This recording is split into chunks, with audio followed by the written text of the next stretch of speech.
सुंदरनगर राज्य के छोटे से गांव चमनपुर में एक गरीब आदमी रहता था। उसका नाम था मदन लाल। वह रोज खेतों में मजदूरी करता और जैसे तैसे वो अपना और अपनी पत्नी सावित्री का पेट पालता। लेकिन उनकी जिंदगी दुख और गरीबी से भरी हुई थी। कब तक ऐसे ही काम चलाऊ काम करके गुजारा करेंगे? कभी खेतों में कभी मजदूरी में, जिंदगी तो यूं ही बीत जाएगी। क्या करूं सावित्री, गरीब का तो यही नसीब है। रोज काम ढूंढना, रोज पेट पालना। बड़े लोगों के लिए तो सुख ही सुख है, हमारे हिस्से बस दुख है। लेकिन ऐसे कब तक? मैं भी देखती हूँ पड़ोस के लोग कहते हैं किस्मत बदलने का रास्ता खोजो। क्या हमारी किस्मत कभी बदलेगी? किस्मत? हाँ, कभी कभी लगता है कि अगर ऊपर वाला चाहे तो सब बदल सकता है, लेकिन हमारे लिए बस मेहनत ही सहारा है। इसी गरीबी की दिशा में मदनलाल और सावित्री के जीवन में एक नई रोशनी आई। सावित्री ने एक पुत्र को जन्म दिया। झोपड़ी में पहली बार रोने की आवाज गूंजी और उस रोने में ही मानो उम्मीद की किरण छुपी थी। देखो, हमारे घर लक्ष्मी आई है। नहीं, लक्ष्मी नहीं, लक्ष्मी का वरदान आया है। सावित्री, ये तो हमारे दुखों में सुख का पहला फूल है। मैं अपने बेटे को भूखा नहीं सोने दूंगा, चाहे जो हो जाए। दोनों ने मिलकर अपने पुत्र का नाम रखा रमाकांत। रमाकांत, मेरा बेटा बड़ा होकर हमारी तकदीर बदलेगा, है ना मदन? हाँ सावित्री, यही तो हमारी आखिरी उम्मीद है। समय बीतता गया और छोटा सा रमाकांत अब धीरे धीरे बड़ा होने लगा। एक दिन सावित्री ने मदनलाल से कहा, सुनो जी, पहले हम 2 थे, तभी घर का गुजारा मुश्किल से चलता था। अब भगवान की दया से हम 3 हो गए हैं, इसलिए मैंने एक बात सोची है। क्या बात सोची है तुमने सावित्री? आज से खेत खलियानों में मैं भी मजदूरी करने जाया करूंगी। ये सुनकर मदनलाल का चेहरा उदासी से भर गया। वो सावित्री को देखता ही रह गया। सावित्री, मैं तुम्हें कुछ भी सुख ना दे पाया। आज तक तुम्हें बस तकलीफ ही मिली। अरे, दुखी क्यों होते हो जी? सुख दुख तो जीवन में आते ही रहते हैं। और फिर हम एक गाड़ी के 2 पहिए हैं, दोनों को बराबर चलना चाहिए, तभी गृहस्थी की गाड़ी सही ढंग से चल पाएगी। तुम ठीक कह रही हो सावित्री। उस दिन के बाद से सावित्री भी खेतों में मजदूरी करने जाने लगी। अब दोनों पति पत्नी जीवन संघर्ष में कंधे से कंधा मिलाकर खड़े थे। कुछ वर्ष इसी तरह बीत गए। मदनलाल और सावित्री रोज खेत खलिहानों में मेहनत करते। कभी पेट भर जाता तो कभी भूखा सोना पड़ता। सावित्री, ये सब हमारे पूर्व जन्मों के पापों का फल है। 12 वर्षों में तो कूड़े के ढेर के भी दिन फिर जाते हैं। फिर हमने ऐसा कौन सा पाप किया है जो ये गरीबी हमसे चिपक कर ही रह गई है? शायद ये पाप पुण्य की बात नहीं है, ये तो समय की मार है। भगवान जब चाहेगा हमारी दशा बदलेगी, तब तक हमें हिम्मत नहीं हारनी चाहिए। उस रात थका हारा मदनलाल जब अपने बेटे और पत्नी के पास लेटा तो उसे एक अद्भुत सपना आया। सपने में देवी सरस्वती प्रकट हुई। मदनलाल, तेरा बेटा बड़ा हो गया है, तू इसे पढ़ाता क्यों नहीं है? हे माँ, आप तो मेरी आर्थिक परिस्थितियों से भली भांति अवगत होंगी। गरीबी ने तो हमारे जीवन को जकड़ रखा है। ऐसी कठिन परिस्थितियों में मैं रमाकांत को पढ़ा भी कैसे सकता हूँ? कुछ भी करो मदनलाल, अपना तन पेट काटो, भूखे रहो, पर अपने बेटे को पढ़ाओ। याद रखो, उसे पढ़ाने पर ही तुम्हारे दुखों का अंत होगा और तुम्हारी गरीबी दूर होगी। देवी के शब्द मानो मदनलाल के हृदय में अंकित हो गए। उसने सर झुका दिया और आंखों से आंसू बह निकले। माँ, आपके आदेश को मैं अपने जीवन का धर्म मानूंगा, चाहे कुछ भी हो। मैं रमाकांत को पढ़ाऊंगा। इतना कहते ही सपना टूट गया, लेकिन उसके मन में अब एक नई ज्वाला जल चुकी थी। सुबह का समय था। मदनलाल रात में देखे गए सपने के बारे में सोच रहा था। आखिर उसने साहस करके सावित्री को सब कुछ बता दिया। सावित्री, कल रात देवी सरस्वती मेरे सपने में आई थी। उन्होंने कहा कि रमाकांत को पढ़ाना ही होगा, तभी हमारी गरीबी दूर होगी। सुनो जी, तुम रमाकांत को लेकर आज ही विशाखा नगरी चले जाओ। विशाखा नगरी? हाँ, वहाँ चैतन्य नाम के विद्वान रहते हैं। शिक्षा जगत में उनका बड़ा नाम है। रमाकांत को विद्या अध्ययन हेतु उनके पास ही ले जाओ। सावित्री, इस काम के लिए तो बहुत अधिक धन की आवश्यकता होगी। कहाँ से आएगा वो धन? इसके लिए तो आप जमुना दास के पास चले जाओ। जमुना दास के पास? वही महाजन? हाँ, ले देकर गांव में वही तो एक महाजन है। रमाकांत की शिक्षा हेतु उनसे कर्ज ले लो। सावित्री, जमुना दास अत्याचारी महाजन है। वो गरीबों का शोषण करता है, बहुत ज्यादा ब्याज पर कर्ज देता है और समय पर उधार न चुकाने पर तो बेहद क्रूर हो जाता है। तुम ऐसे महाजन से उधार लेने की बात कह रही हो? इसके बिना और कोई रास्ता भी तो नहीं है जी। जब साक्षात सरस्वती माँ ने शिक्षा दिलवाने को कहा है तो हम अपने बेटे को शिक्षा अवश्य दिलवाएंगे। परंतु ऋण लेने के लिए हमारे पास गिरवी रखने के लिए है ही क्या? जमुना दास बिना कोई वस्तु गिरवी रखे किसी को भी ऋण नहीं देता। इसका उपाय भी मैंने सोच लिया है जी। तुम अपनी झोपड़ी को उनके पास गिरवी रख दो। क्या कह रही हो तुम सावित्री? यही तो सर छुपाने का एकमात्र आसरा है। अगर भगवान न करे ये भी छिन गया तो हम कहाँ जाएंगे? शुभ शुभ बोलो जी। भगवान जो करेगा अच्छा ही करेगा। हम परीक्षा से गुजर रहे हैं, लेकिन याद रखना ये परीक्षा ही हमारी तकदीर बदलने का रास्ता बनेगी। सावित्री की बातों ने मदनलाल को गहराई से छू लिया। वो अब भी डरा हुआ था, मगर मन के किसी कोने में विश्वास की लौ जल उठी थी। मदनलाल भारी मन से गांव के महाजन जमुना दास की हवेली पहुंचा। राम राम जमुना दास जी। अरे मदनलाल, कहो कैसे आना हुआ? लाला जी, एक कर्ज लेकर आया हूँ आपके पास। कहो क्या अर्ज है तुम्हारी? लाला जी, मुझे थोड़ा कर्ज चाहिए। कर्ज? किस लिए? मैं अपने बेटे को पढ़ाना चाहता हूँ लाला जी, इसके लिए मुझे कर्ज चाहिए। लेकिन तुम कर्ज लोगे किस पर? गिरवी रखने के लिए तुम्हारे पास है ही क्या? लाला जी, आप तो जानते ही हो कि मैं कितना गरीब हूँ। ले देकर बस एक झोपड़ी ही है मेरे पास। बस उसी झोपड़ी को आपके पास गिरवी रख दूंगा। जमुना दास मन ही मन सोचने लगा, सौदा बुरा नहीं रहेगा। मदनलाल ऋण चुका तो पाएगा नहीं और उसकी झोपड़ी अपने आप मेरे कब्जे में आ जाएगी। ठीक है मदनलाल, मैं तुम्हें 100 चांदी के सिक्के उधार दे सकता हूँ। ठीक है लाला जी। यहाँ अंगूठा लगा दो। पूरे 10 वर्ष की मोहलत देता हूँ तुझे। यदि इन 10 वर्षों के अंदर तू मेरा ऋण ना चुका पाया तो तेरी झोपड़ी और जमीन मेरी होगी। मुझे स्वीकार है लाला जी। मदनलाल ने कांपते हुए हाथ से अपना अंगूठा कागज पर लगा दिया। इसके बाद जमुना दास ने 100 चांदी के सिक्के उसके हथेली पर रख दिए। भगवान आपका भला करे लाला जी। मदनलाल उसी दिन अपने बेटे रमाकांत को लेकर विशाखा नगरी की ओर चल पड़ा। रास्ते भर उसके मन में एक ही प्रार्थना चल रही थी, हे भगवान, मेरे बच्चे की रक्षा करना, इसे खूब विद्वान बनाना, यही मेरी सबसे बड़ी दौलत है। लंबी यात्राएं, धूल भरे रास्ते और कई कठिन पड़ाव पार करने के बाद दोनों आश्रम के प्रांगण में पहुंचे। गुरुजी प्रणाम। प्रणाम पुत्र, कहां से आए हो तुम लोग? गुरुजी, मैं सुंदरनगर राज्य के छोटे से गांव चमनपुर का निवासी हूँ। मेरा नाम मदनलाल है और ये मेरा पुत्र रमाकांत है। मैं अपने बेटे को शिक्षा दिलवाने आया हूँ। ये कहकर मदनलाल ने चांदी के सिक्कों से भरी थैली गुरुजी के आगे कर दी। ये क्या है? गुरुजी, इस पे चांदी के 100 सिक्के हैं। बहुत कठिनाई से जैसे तैसे मैंने इसका प्रबंध किया है। इससे अधिक और आपको नहीं दे पाऊंगा गुरुजी। मैं गरीब आदमी हूँ, पर आपसे विनती करता हूँ, मेरे बेटे को शिक्षा देने से मना मत करना। यही मेरी आखिरी आशा है। यह आदमी बड़ा भोला और श्रद्धालु प्रतीत होता है। इसे निराश करना उचित नहीं होगा। मदनलाल, चिंता मत करो, मैं तुम्हारे पुत्र को अवश्य शिक्षा दूंगा। पर ध्यान रहे, विद्या का ये मार्ग लंबा और कठिन है। तुम्हारे पुत्र को पूरे 10 वर्षों तक आश्रम में रहना होगा, तभी उसकी शिक्षा पूर्ण हो पाएगी। जी गुरुजी, मुझे स्वीकार है। 10 वर्षों का लंबा समय कब और कैसे बीत गया किसी को पता ही ना चला। नन्हा रमाकांत अब ज्ञान से परिपूर्ण और तेजस्वी युवक बन चुका था। रमाकांत, आज तुम्हारी शिक्षा पूर्ण हुई। तुमने परिश्रम, अनुशासन और विवेक से न केवल ज्ञान अर्जित किया, बल्कि हमारे हृदय में भी विशेष स्थान बना लिया है। हमारे सभी शिष्यों में तुम सबसे मेधावी सिद्ध हुए हो। हमें तुम पर सदा गर्व रहेगा।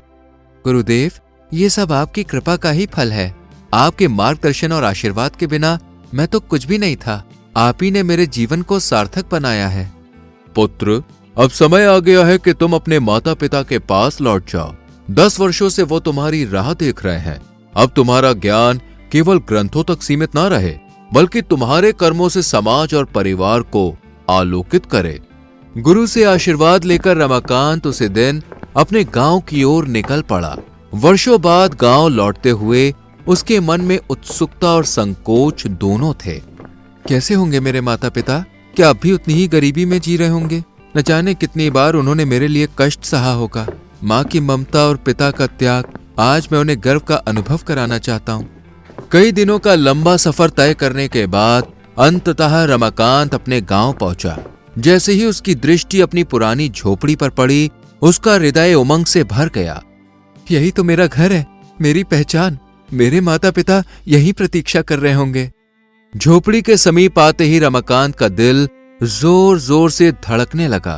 तभी बाहर खड़े मदनलाल ने उसे देखा और मन ही मन सोचने लगे, ये युवक कौन है? चेहरा बड़ा तेजस्वी लग रहा है, पर यहाँ क्यों आया होगा? मैं रमाकांत हूँ पिताजी, आपका बेटा। रमाकांत, तुम सचमुच मेरे बेटे? तुम्हारी शिक्षा पूरी हो गई? हाँ पिताजी, गुरुदेव की आज्ञा पाकर ही आज लौटा हूँ। अरे सुनती हो? अरे कहाँ हो तुम सावित्री? जल्दी आओ, देखो हमारा बेटा पढ़ाई पूरी करके लौट आया है। ये सुनते ही सावित्री भागती हुई बाहर आई। उसकी नजर जैसे ही रमाकांत पर पड़ी, उसका हृदय भर गया। रमाकांत, मेरे लाल। सावित्री, अब हमारे बुरे दिन बीत जाएंगे। देखो हमारा बेटा पढ़ लिख कर लौटा है, अब ये जरूर नौकरी पर लगेगा। भगवान करे वह दिन शीघ्र आए, यही तो हमारी सबसे बड़ी अभिलाषा थी। इधर रमाकांत अपने माता पिता से मिलकर खुशियां बांट रहा था। उधर जमुना दास अपने घर में बैठा मन ही मन सोचने लगा, पूरे 10 वर्ष बीत चुके हैं, अब तो ऋण की मोहलत भी समाप्त हो चुकी है। मदनलाल कहाँ से लौटाएगा 100 चांदी के सिक्के? अब उसकी झोपड़ी और जमीन मेरी हुई। चलो आज ही जाकर तकादा करता हूँ। जब जमुना दास झोपड़ी के बाहर पहुंचा तो वहां उसे रमाकांत दिखाई दिया। जमुना दास उसे देखकर सोचने लगा, लगता है मदनलाल का लड़का पढ़ाई पूरी करके लौट आया है। वो रमाकांत के पास गया और बोला, तुम रमाकांत हो? अरे आप जमुना दास? ओह, भूले नहीं तुम मुझे। लाला, तुम भी कोई भला भूलने की चीज हो, कहो कैसे आए? तुम्हारे माता पिता कहाँ हैं? जमुना दास का सवाल सुनते ही रमाकांत कुछ देर चुप रहा। बताते क्यों नहीं? तुम्हारे माता पिता कहाँ हैं? सुनो लाला, मेरे पिताजी जिंदा पेड़ों को काटने और मुर्दा पेड़ों को लगाने गए हैं। क्या? हाँ, और मेरी माँ हवा बेचने और चांदी खरीदने गई हुई है। लगता है ये लड़का जरूरत से ज्यादा ही पढ़ लिख गया है, मुझे मूर्ख बना रहा है। रमाकांत, कैसी ऊटपटांग बातें कर रहे हो? मैंने जो पूछा उसका सीधा जवाब दो। पर रमाकांत ने वही जवाब दोहराया। इससे जमुना दास खींच गया।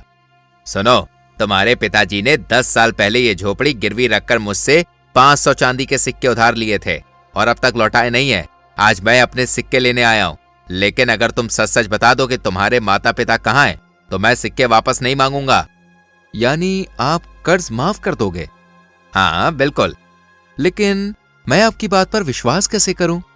मैं पृथ्वी और आकाश को साक्षी बनाकर वादा करता हूं।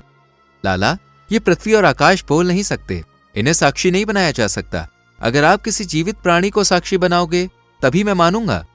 जमुना दास कुछ देर सोचता है, तभी उसकी नजर झोपड़ी पर बैठी एक तितली पर पड़ती है। ठीक है, उस तितली को साक्षी मानकर वादा करता हूं कि अगर तुम अपने माता पिता का पता बता दोगे तो मैं तुम्हारे पिता का उधार माफ कर दूंगा। ये हुई ना बात लाला। अब सुनो, मैंने कहा था पिताजी जिंदा पेड़ों को काटने और मुर्दा पेड़ों को लगाने गए, मतलब ये कि वो पेड़ काटकर किसी मकान के सामने बाड़ लगाने गए। ओह, तो ये मतलब था तुम्हारा। और मैंने कहा था कि माँ हवा बेचने और चांदी खरीदने गई हैं, मतलब वो पंखे बेचने और उस पैसे से तेल खरीदने गई हैं ताकि घर में चांदी जैसा प्रकाश जल सके। जमुना दास उसकी बुद्धिमानी पर हक्का बक्का रह गया। तुम तो सचमुच बहुत बुद्धिमान हो रमाकांत, अब मैं चलता हूं। जमुना दास के जाते ही रमाकांत मन ही मन मुस्कुराने लगा। लाला, तूने अब तक बहुत भोले भाले और गरीब लोग को फंसाया है, देखना अब तू खुद मेरे जाल में कैसे फंसता है। शाम को जब मदनलाल और सावित्री घर लौटे तो रमाकांत दौड़कर उनके पास आया। पिताजी, जमुना दास आया था। ओह सावित्री, अब क्या होगा? पिताजी, आप घबराइए मत, मैं आ गया हूं। उस जमाखोर लाला से मैं निपट लूंगा। लेकिन बेटा, कैसे? लाला बहुत ही चालाक है। पिताजी घबराओ मत, ईश्वर जो चाहेगा वही होगा और वो सदैव ठीक ही करेगा। अगले दिन सुबह जमुना दास फिर से धमकता हुआ घर पहुंच गया। उस समय भी रमाकांत ही घर पर मौजूद था। लाला, आज कैसे आना हुआ? अपना उधार मांगने आया हूं। कहाँ है तुम्हारे माता पिता? लाला, कौन सा उधार? वही उधार जिसे तुमने कल खुद माफ किया था। कब माफ किया था? तुम झूठ बोल रहे हो। लाला, बात को पलटो मत। जब कर्ज माफ हो चुका है तो उसे लौटाने का प्रश्न ही नहीं उठता। रमाकांत, मैं तुझे और तेरे बाप को बख्शूंगा नहीं। मैं दरबार में जाकर तुम लोगों की शिकायत करूंगा। जाओ, ये इच्छा भी पूरी करके देख लो लाला। उसी दिन गुस्से से तिलमिलाया जमुना दास दरबार में पहुंच गया और ऊंचे स्वर में बोला, दुहाई है महाराज, मेरा न्याय कीजिए। जमुना दास, तुम्हें कौन परेशान कर सकता है भला? महाराज, गांव के मदन लाल ने 10 वर्ष पूर्व मुझसे 500 चांदी के सिक्के लिए थे और अब जब मैं मांगने गया तो उसका धूर्त पुत्र साफ मना करता है। राजा ने तुरंत मदन लाल और रमाकांत को दरबार में बुलवाया। मदन लाल, ये क्या मामला है?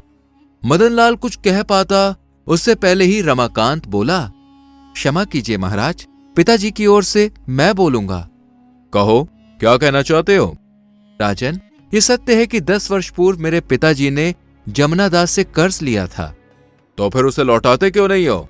यही तो बताना चाहता हूं राजन। कल जमुना दास हमारे घर आए थे, तब उन्होंने स्वयं कर्ज माफ करने का वचन दिया था। ऐसे में लौटाने का प्रश्न ही कहां रह जाता है? ये झूठ बोल रहा है राजन। मैं ना इसके घर गया और ना ही कर्ज माफ किया। रमाकांत, क्या अपनी बात सिद्ध करने के लिए तुम्हारे पास कोई प्रमाण है? रमाकांत ने शांत स्वर में सारी घटना जमुना दास और तितली वाली बात विस्तार से सुनाई। तो एक तितली तुम्हारी गवाह है? हाँ राजन, जमुना दास ने अपनी नाक पर बैठी तितली को गवाह मानकर ही कर्ज माफ करने का वचन दिया था। महाराज, ये लड़का झूठ बोल रहा है। तितली मेरी नाक पर नहीं बल्कि इसकी झोपड़ी पर बैठी थी। जमुना दास, तुम्हारी बात से स्पष्ट हो गया कि रमाकांत का कथन सत्य है। अब सच बताओ, तुमने कितना कर्ज दिया था? महाराज, भगवान झूठ ना बुलाए, मदन लाल को मैंने 100 चांदी के सिक्के ही दिए थे। पर तुम तो 500 सिक्कों की फरियाद लेकर आए थे। क्षमा करें महाराज, मैं भूल से 100 की जगह 500 कह गया था। नहीं लाला, तुमने ये सब भूल से नहीं बल्कि जानबूझकर कहा था। हमारा आदेश है कि तुम अपना वचन निभाते हुए मदन लाल का कर्ज पूरी तरह माफ करोगे। जी महाराज, मरता क्या न करता। रमाकांत ने जाल ही ऐसा बिछाया कि फंसना ही था। सुन लो जमुना दास, बहुत दिनों से तुम्हारी बेईमानियों की शिकायतें हमें मिल रही थी। आज सच सामने आ गया। ये तुम्हारे लिए अंतिम चेतावनी है। धंधा करो पर ईमानदारी से करो, वरना अगली बार सजा पक्की होगी। महाराज, मैं वचन देता हूँ कि आज से बेईमानी छोड़ दूंगा और ईमानदारी से ही महाजनी करूंगा। जमुना दास मुंह लटकाकर दरबार से चला गया और रमाकांत अपने माता पिता के साथ सुख से जीवन व्यतीत करने लगा। बरसात की रात थी। झोपड़ी की छत से पानी टपक टपक कर मिट्टी के फर्श पर जमा हो रहा था। ठंडी हवा अंदर तक चुभ रही थी। अरे सुनो सुरेश, ये छत तो अब बिल्कुल नहीं टिकेगी। हर तरफ से पानी टपक रहा है। क्या करूं कावेरी, दिन रात मजदूरी करके भी छप्पर बदलने लायक पैसे नहीं जुटते। ऊपर से ये बरसात, लगता है जैसे जान लेकर ही मानेगी। बाबा, ये पानी मेरी चारपाई तक आ गया। मैं कहाँ सोऊं? बिटिया, तू मेरी गोद में लेट जा। जब तक मैं हूँ तुझे भीगने नहीं दूंगा। तुम्हें भीग कर रोज रोज बुखार चढ़ जाता है। और बच्चियाँ, इनके लिए गर्म कपड़े भी नहीं है। बरसात का मौसम जैसे हमारे गरीबी का मजाक उड़ा रहा है। हाँ, मजाक ही तो है। मैं सोचता हूँ अगर एक बेटा होता तो कम से कम मेरे साथ काम पर जाता। मेरी ये हड्डियां कब तक मजदूरी सहेंगी। बाबा, हम भी काम कर लेंगे। आप कहो तो हम लकड़ियाँ चुन लाए। नहीं बिटिया, तुम्हारे लिए तो मैंने सपने देखे हैं कि तुम पढ़ो लिखो, कीचड़ में न भटको। मगर ये बरसात सपने भी बहा ले जाती है। सपनों से पेट नहीं भरता सुरेश। सुबह फिर निकलना होगा, चाहे तुम भीग जाओ या कांप जाओ। बेटियां भूखी सो जाए, ये मैं नहीं देख सकती। बरसात की आवाज और तेज हो गई। छत से टपकते पानी की बूंदों में उनकी बेबसी और दर्द घुला जा रहा था। सुबह का वक्त, आसमान काला था और बरसात थमने का नाम नहीं ले रही थी। सुरेश, देख लेना, कहीं गिर मत पड़ना। कल ही पड़ोसन का आदमी पानी के गड्ढे में फिसल गया था। क्या करूं कावेरी, भूख किसी हादसे से बड़ी है। अगर आज मजदूरी न की तो बच्चियां रात को क्या खाएंगी। बाबा जल्दी लौट आना, रात को फिर पानी टपकने लगेगा। बाबा जाते जाते एक लकड़ी का टुकड़ा भी ले आना, कल भी चूल्हा नहीं जल पाया। ठीक है बिटिया, तुम्हारे लिए लकड़ी भी लाऊंगा और रोटी भी। बस दुआ करना कि मालिक काम पर रख ले। सुरेश घर से निकला। रास्ते में कीचड़ और पानी का समंदर था। वो आगे बढ़ा। रास्ते में पड़ोसी मिला जो खुद बरसात से जूझ रहा था। अरे सुरेश, कहाँ चला? देख नहीं रहा, हर तरफ पानी ही पानी है। पेट खाली हो तो बरसात तूफान कुछ नहीं रोकते। काम मिलेगा या नहीं ये नहीं जानता, पर खोजूंगा तो शायद मिल ही जाए। इतना कहकर सुरेश आगे बढ़ गया। हाय राम, ये बरसात तो मानो गरीबों के पीछे पड़ी हो। अमीरों के मकान तो ऊंचे ऊंचे हैं, उनमें तो बस बारिश की टिप टिप सुनाई देती है, और हम तो पानी में डूबकर ही जीते हैं। सुरेश भीगता हुआ जमींदार के मकान पहुंचा। राम राम मालिक, आज कुछ काम मिलेगा? पेट के लिए मजदूरी चाहता हूँ। अरे ओ सुरेश, इतनी बरसात में कौन काम कराएगा रे? खेत तो सब पानी में डूबे हैं। मालिक, खेत का काम न सही, गौशाला ही साफ करा लो, हाथ पाँव जोत दूंगा, बस 2 वक्त का अनाज दे देना। बरसात में तेरा हाल देख रहा हूँ, भीगा चूहा लग रहा है तू। बीमार पड़ गया तो जा आज घर बैठ, काम जब होगा बुला लूंगा। मालिक, घर में 2 बेटियां हैं, रात भर भीगती रही, भूख से रोती है। आप बस आधा से आटा ही दे दो, मैं बाद में काम करके उतार दूंगा। जमींदार ने नौकर की तरफ देखा और तिरस्कार भरे स्वर में बोला, सुन रे, इसे दरवाजे से हटा दे। रोज रोज की राग सुनकर मेरे कान पक गए हैं। बरसात सब पर है, सिर्फ तुम पर नहीं। सुरेश चुपचाप खड़ा रह गया। बरसात की धार उसके चेहरे पर बह रही थी, लेकिन असल में तो आंखों से निकले आंसू उस बरसात में छिप गए थे। बरसात अमीरों के लिए मजा है और गरीबों के लिए सजा। सुरेश भीगा भीगा घर लौटा। मालिक ने काम दिया क्या? कुछ अनाज मिला? कुछ नहीं मिला, कह रहा था बरसात में काम कहाँ। बाबा मेरा पेट दुख रहा है, सुबह से कुछ नहीं खाया। माँ, क्या आज भी हमें खाली पेट सोना होगा? सुना तुमने, बच्चों को अब रोटी सब न लगती है, कब तक ऐसा चलेगा? बरसात हर साल आती है, मगर हमारे लिए तो मौत का पैगाम लाती है। क्या करूँ कावेरी, मैंने हाथ पांव जोड़े मगर जमींदार ने भगा दिया। लगता है जैसे बरसात ही हमारी जिंदगी से मजाक कर रही हो। बाबा आप रो मत, हम भी आपके साथ काम करेंगे, लकड़ियाँ बीनेंगे और पानी भरेंगे, बस आप हमें छोड़कर मत जाना। अरे पगली, मैं भला तुम्हें छोड़कर कहाँ जाऊंगा? तुम तो मेरी सांसों की वजह हो। सुनो, कल सुबह पड़ोस के गांव चलना, सुना है वहाँ पुल बन रहा है, शायद वहाँ मजदूरी मिल जाए। बरसात बाहर अब और तेज हो चुकी थी। टपकते पानी की हर बूंद जैसे सुरेश के सीने पर हथौड़े की तरह गिर रही थी। हे भगवान, क्या गरीबों को कसूर सिर्फ इतना है कि वे गरीब है? हर बरसात हमें तोड़ देती है, मगर तू हमें जीने का एक सहारा भी क्यों नहीं देता? सुबह का आसमान फिर से काला था। कावेरी और दोनों बेटियां दरवाजे तक उसे विदा करने आईं। सुरेश, आज तो कुछ काम मिल जाए, वरना बच्चों की हालत देख मेरा कलेजा फट जाएगा। बाबा जल्दी लौट आना, भूख लग रही है। बाबा आज तुम रोटी जरूर लाना। हाँ बिटिया, आज खाली हाथ नहीं आऊंगा, चाहे बारिश में मुझे कितना भी भीगना पड़े। सुरेश कीचड़ से भरे रास्तों को पार करता हुआ पड़ोस के गांव पहुंचा। वहां पुल का काम चल रहा था। मजदूर इधर उधर भाग रहे थे क्योंकि मूसलधार बारिश काम रोक चुकी थी। राम राम मालिक, मजदूरी चाहिए, मैं सब काम कर लूंगा, पत्थर ढो दूंगा, कीचड़ में उतर जाऊं, बस काम पर रख लो। अरे सुन, काम तो है पर बरसात ने सब गड़बड़ कर दिया, सीमेंट भीग गया, ईंटें धंस गई, अभी काम रुका है। मालिक, भूखे बच्चे हैं घर पर, आधा दिन ही सही 2 वक्त का अनाज दे दो। क्षमता करो, बरसात में कौन काम देगा? सब मजदूर लौट रहे हैं, तू भी लौट जा। अरे भाई, इस बरसात में पेट भरना मुश्किल है, कई दिनों से हम भी दाने दाने को तरस रहे हैं। तो फिर हम गरीब जिएंगे कैसे? बरसात तो जैसे हमारी रगों का खून भी पी जाती है। सुरेश उदास मन से वापस लौटने लगा। आसमान गरज रहा था और मूसलधार बारिश उसके शरीर के साथ साथ उम्मीदों को भी भिगो रही थी। सुरेश कीचड़ से लथपथ भीगे कपड़े पहने उदास होकर घर की ओर लौट रहा था। रास्ते में जमींदार का बड़ा मकान पड़ता था। बरामदे में खड़ा जमींदार बरसात देख रहा था। उसने सुरेश को देखा। अरे ओ सुरेश, कहाँ से लौट रहा है इस हालत में? पूरा पानी पानी हो गया।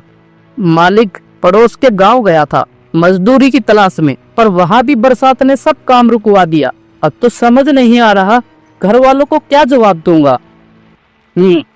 अच्छा हुआ तू मिल गया। गौशाला में पानी भर गया है, जानवर परेशान है। जा उसे साफ कर दे। मालिक अभी करता हूँ, बस मुझे मजदूरी में थोड़ा आटा दे देना। अगर पुराने कपड़े पड़े हो तो बच्चियों के लिए दे देना।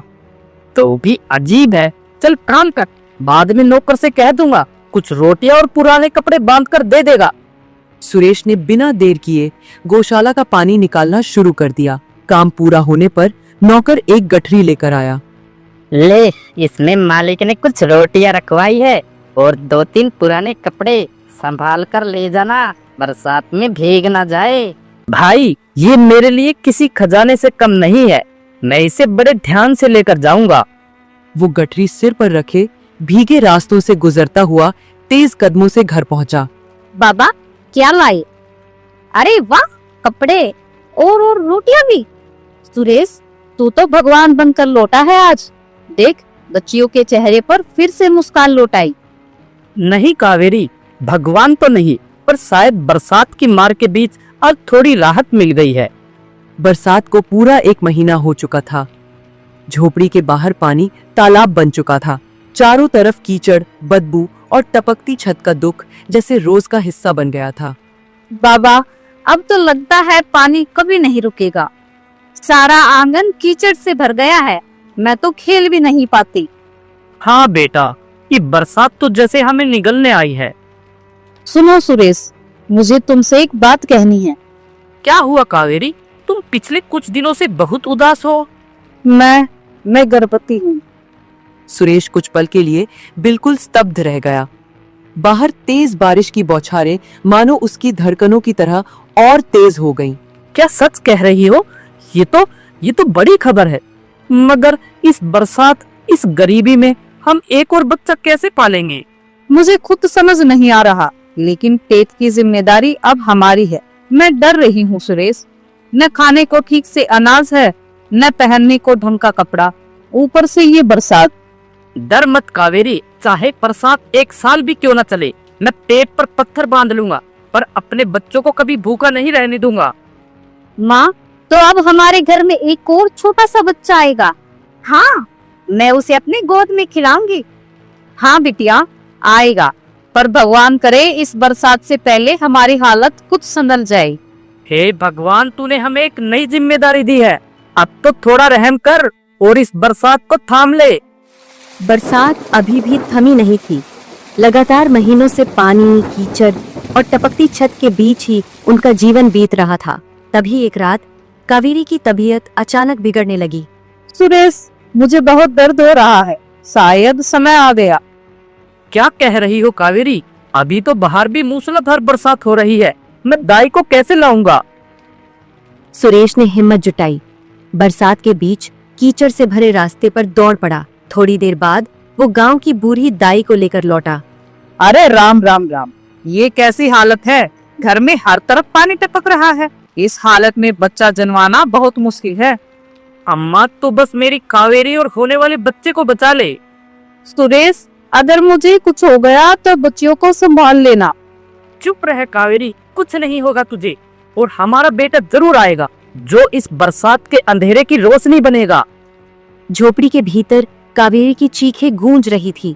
दाई ने सुरेश को हड़बड़ाकर कहा, सुरेश, अब ये मेरे बस की बात नहीं है। तुरंत इसे अस्पताल ले जा, वरना देर हो जाएगी। अस्पताल?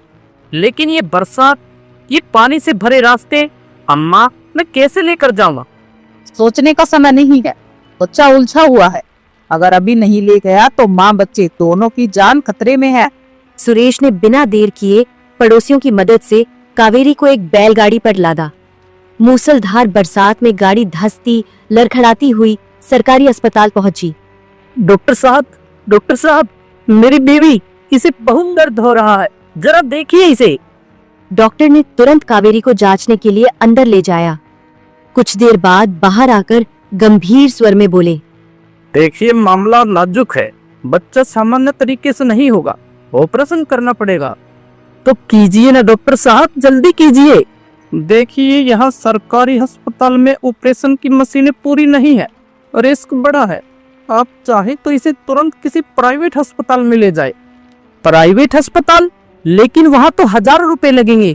मेरे पास तो 1 रुपया भी नहीं है डॉक्टर साहब। तो फिर सोच लीजिए, देर होने का मतलब है माँ और बच्चे दोनों की जान जाना। सुरेश बारिश में भीगते भीगते कावेरी को किसी तरह अस्पताल ले गया। देखिए मरीज की हालत नाजुक है, तुरंत ऑपरेशन करना होगा। तो कीजिए ना डॉक्टर साहब, देर मत कीजिए। पहले 5,000 रुपए जमा कराइए, उसके बाद ही हम ऑपरेशन शुरू कर पाएंगे।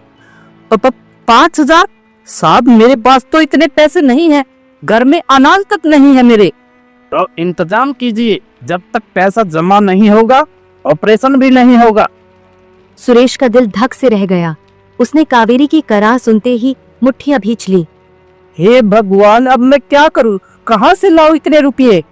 वो सीधा जमींदार के घर पहुंच गया। अरे सुरेश, फिर बरसात में मेरे दरवाजे पर इस बार क्या मांगने आया है? मालिक, मेरी कावेरी अस्पताल में है, उसकी जान बचाने के लिए 5,000 रुपए चाहिए। आप मेरी आखिरी उम्मीद हो, उधार दे दीजिए मालिक। 5,000? अरे ये तो तेरे लिए आसमान छूने जैसा है, लौटा पाएगा? मालिक 3 महीने का समय दीजिए, मैं दिन रात मजदूरी करूंगा, जान लगा दूंगा, लेकिन आपके पैसे लौटा दूंगा। बस अभी मेरी बीवी और बच्चे को बचा लीजिए। जमींदार ने कुछ देर सोचा। ठीक है, 3 महीने का वक्त है तेरे पास। अगर पैसा न लौटा पाया तो समझ लेना तेरी जमीन, तेरी झोपड़ी सब मेरी होगी। फिर नौकर को अंदर भेजा। नौकर नोटों की गड्डी लेकर आया। धन्यवाद मालिक, भगवान आपको सलामत रखे। आपकी दया का ये कर्ज मैं अपनी जान लगाकर चुकाऊंगा। नोट हाथ में लेकर सुरेश भीगे कदमों से भागा और वापस अस्पताल पहुंचा। लीजिए डॉक्टर साहब, पैसे लीजिए, बस अब मेरी कावेरी और मेरे बच्चे को बचा लीजिए। बधाई हो, बेटा हुआ है। देखो सुरेश, भगवान ने हमारी सुन ली। दोनों बेटे को लेकर घर लौट आए। बरसात अब भी थमने का नाम नहीं ले रही थी। कच्ची झोपड़ी और गीली जमीन पर उनकी खुशियां जैसे नमी में भीग रही थी। इसी तरह 1 महीना बीत जाता है। सुरेश देखो, बच्चे का शरीर पीला पड़ रहा है, रो भी नहीं पा रहा ठीक से। हे भगवान, ये क्या हो गया? दोनों भागते भागते प्राइवेट अस्पताल पहुंचे। देखिए बच्चे को पीलिया है, तुरंत इलाज शुरू करना होगा। आप 3,000 रुपए जमा करा दीजिए। 3,000? साहब अभी तो 5,000 के कर्ज में डूबा हूँ। तो इंतजाम कीजिए, वरना हम इलाज शुरू नहीं कर पाएंगे। सुरेश बेचैन हो गया और सीधा जमींदार के घर पहुंच गया। मालिक दया कीजिए, बच्चा बीमार है, 3,000 रुपए और चाहिए। ओ मूर्ख, पहले का 5,000 लौटाया नहीं, अब फिर से आ गया भीख मांगने। मालिक इस बार बेटा बीमार है, उसे बचा लीजिए, जैसा भी होगा मैं चुका दूंगा। नहीं, एक पैसा भी नहीं मिलेगा। जा, तेरे बच्चे की किस्मत अगर अच्छी होगी तो वैसे भी बच जाएगा। सुरेश की आंखें भर आईं। भारी कदमों से वापस अस्पताल लौटा। डॉक्टर साहब, मैं पैसे नहीं जुटा पाया, आप बस इलाज शुरू कर दीजिए। देखिए, नियम सबके लिए बराबर है, पैसे के बिना कुछ नहीं हो सकता। सुरेश दुखी मन से कावेरी के पास पहुंचा। देखो सुरेश, हमारा लाल सांस नहीं ले रहा। नहीं नहीं, ऐसा मत कहो कावेरी। लेकिन अब बहुत देर हो चुकी थी। उनका बेटा माँ की गोद में ही दम तोड़ चुका था। बरसात बाहर अब भी लगातार बरस रही थी, मानो आसमान भी उनके दुख में रो रहा हो। कुछ दिन रो रो कर मातम में गुजर गए। एक दिन कावेरी ने कहा, सुनते हो, चलो ये घर बेचकर शहर चलते हैं। जो कुछ पैसा आएगा उससे वही कोई अपना रोजगार खोल लेंगे। मैं भी कोई काम कर लूंगी, कम से कम जिंदा तो रहेंगे। इस तरह तो पैसे के अभाव में एक एक करके हम सब मर जाएंगे। ठीक कहा तुमने कावेरी। सर पर अपनी न सही किराए की छत तो होगी, शरीर पर ठंड से बचने के लिए गर्म कपड़े तो होंगे। यहाँ तो हर दिन बरसात हमें डुबा देगी, अब और नहीं सहा जाता। फिर 2-4 दिन बाद वो लोग अपना घर जमींदार को बेचकर शहर चले गए।